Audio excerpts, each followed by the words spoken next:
छत्तीसगढ़ के एमसीबी जिले का चिरमिरी नगर, जो कि सर्वाधिक आबादी वाला क्षेत्र व नगर पालिक निगम होने के बावजूद भी आज मूलभूत सुविधाओं से कोसों दूर है। जहां सिर्फ लोगों ने चुनाव जीतने के लिए क्षेत्र की जनता को बड़े बड़े सपने दिखाए, लेकिन उनके वादे सिर्फ चुनाव जीतने का मकसद रहा है। आज संपूर्ण चिरमिरी वासी मूलभूत सुविधा के लिए अछूता है।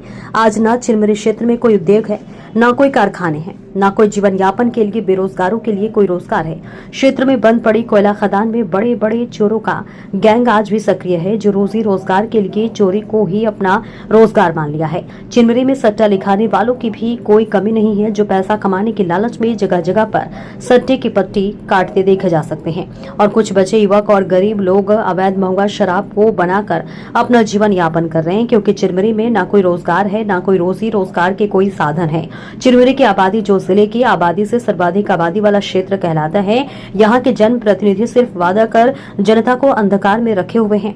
आजादी के इतने वर्ष बाद भी चिरमिरी क्षेत्र में एक भी ऐसा कोई उद्योग नहीं स्थापित हो पाया जहां पर यहाँ के लोगों को रोजी रोजगार उपलब्ध हो सके। रहने के लिए तो कई ऐसे मुद्दे हैं जिसे जानकर भी जनता अनजान बन बैठी है। इसी से जुड़ी बातें हम कुछ लोगों से मिलकर इन समस्याओं के बारे में उनका क्या नजरिया है, ये जानने का प्रयास करेंगे। नमस्कार, मैं ओम प्रकाश गुप्ता, बड़कू भाई, सांसद प्रतिनिधि कोरबा लोकसभा क्षेत्र।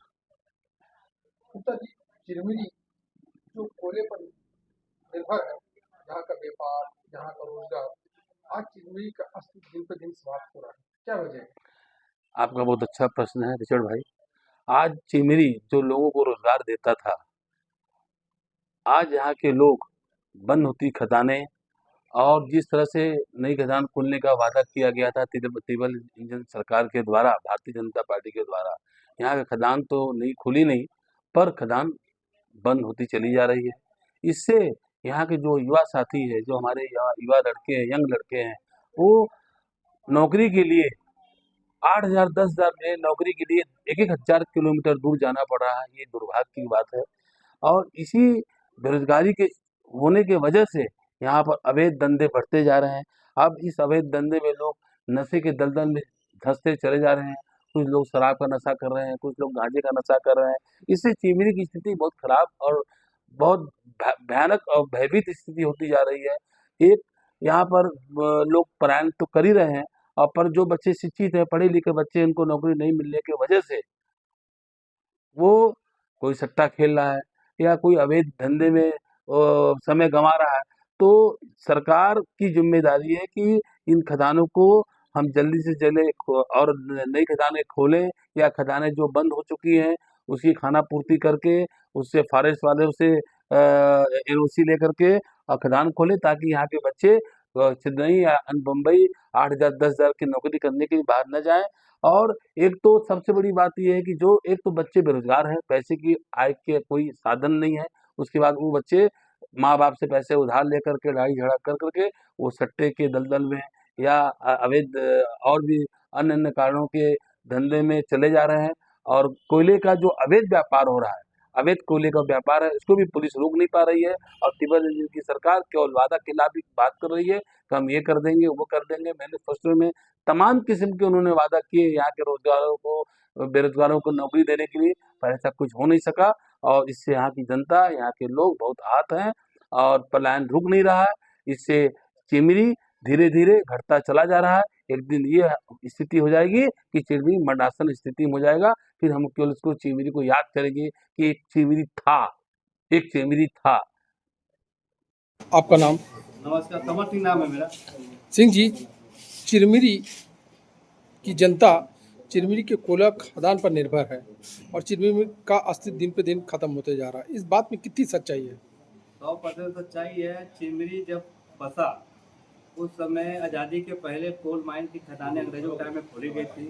उसके बाद ही यहाँ पे विस्थापन होने लगा। प्रत्येक राज्यों से लोग आए, उड़ीसा, गुजरात, महाराष्ट्र, उत्तर प्रदेश, बिहार से लोग आए और प्रत्येक देश के लोग यहाँ पे बसे हुए हैं। और उन्हीं के माध्यम से कोयला खदान खुलने लगा और कोयला खदानों के माध्यम से लोगों को रोजगार मिला।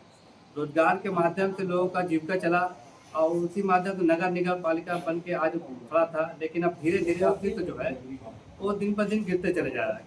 कारण बेरोजगारी, कोई स्थायी मकान नहीं मिलना, कोई स्थायी इनको रोजगार नहीं मिलना।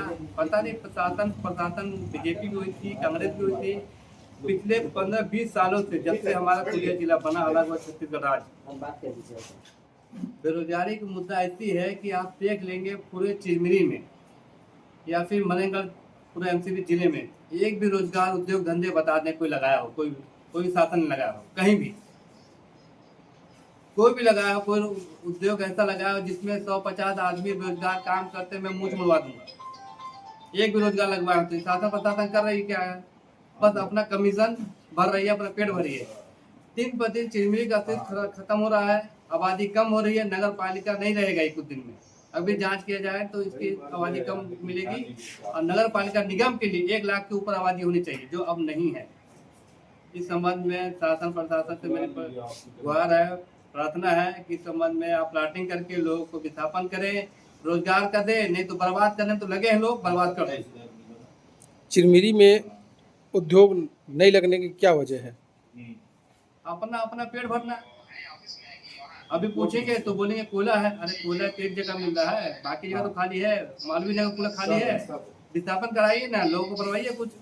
मुझे तो नहीं, छोटा रोजगार भी नहीं कर। माचिस की एक तो फैक्ट्री नहीं खोल पाए लोग, माचिस की एक फैक्ट्री नहीं खुली इनसे, मोमबत्ती की फैक्ट्री नहीं खोल पाए, छोटा रोजगार नहीं दिलवा पाए। करते क्या है समझ में आता है साहब, बस चुनाव आएगा दारू मुर्गा बटेगा।